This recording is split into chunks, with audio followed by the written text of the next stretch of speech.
There are moments that cleave a life in two, a before and an after. For most of us, these moments are personal, intimate, a diagnosis, a loss, a birth. But for some, the fracture comes not from within, but from without. It arrives as an event so utterly alien to the ordered reality they inhabit, so violently incongruent with the laws they understand, that it leaves not just a memory, but a scar on their perception of the world itself. These are not stories of ghosts in attics or shadows in hallways. These are stories from the frontiers, the deep woods, the open sea, the empty desert, the silent sky.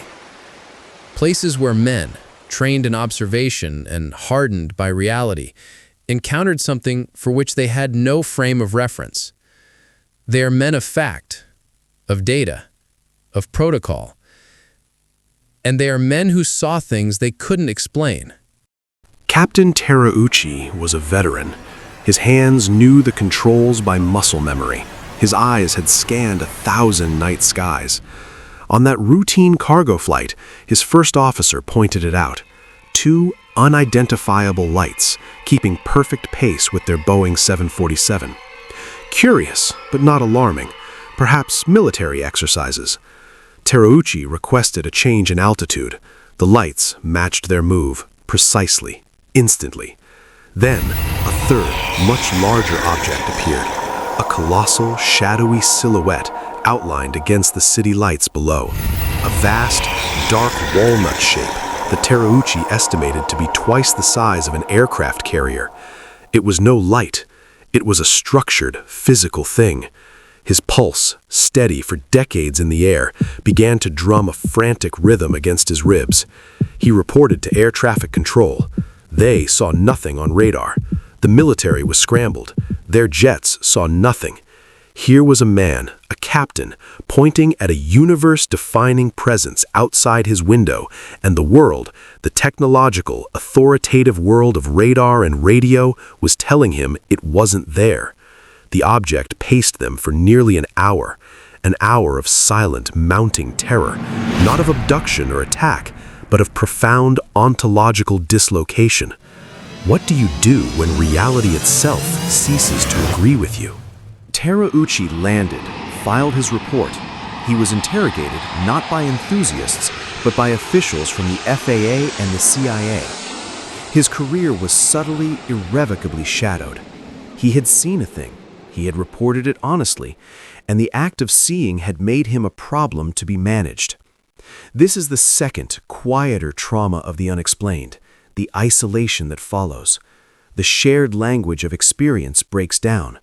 You either bury the memory, sealing it away like a radioactive core, or you speak of it and feel the subtle shift in a room, the polite nods, the glances exchanged, the unspoken question, is he sound? The witness is left straddling 2 worlds, the consensus reality everyone agrees upon, and the private, visceral certainty of what his own senses screamed was true.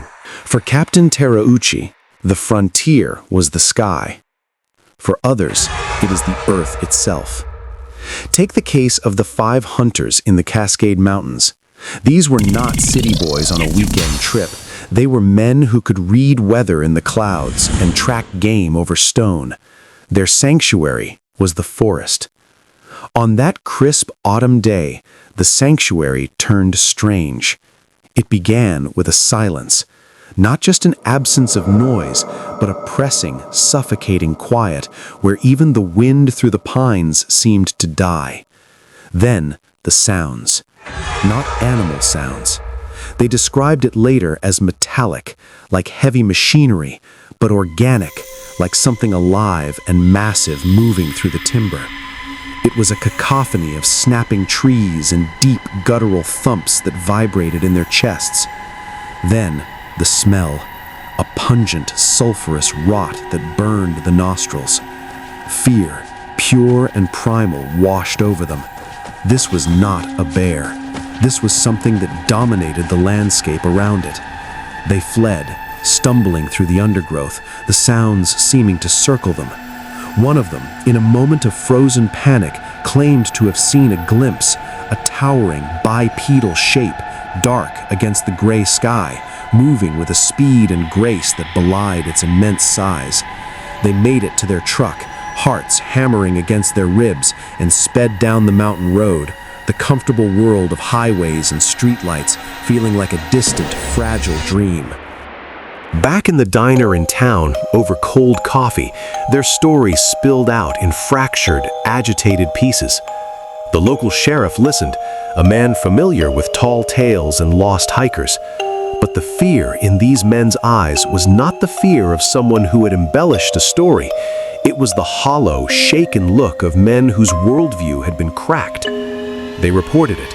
A deputy went up, found nothing, no traces. But the hunters were changed. One of them sold his gear and never returned to the woods. Their bond, forged over years of shared seasons, was now also bound by a shared secret, a thing they could not unsee. The forest, their place of solace, had become a place of unanswered questions.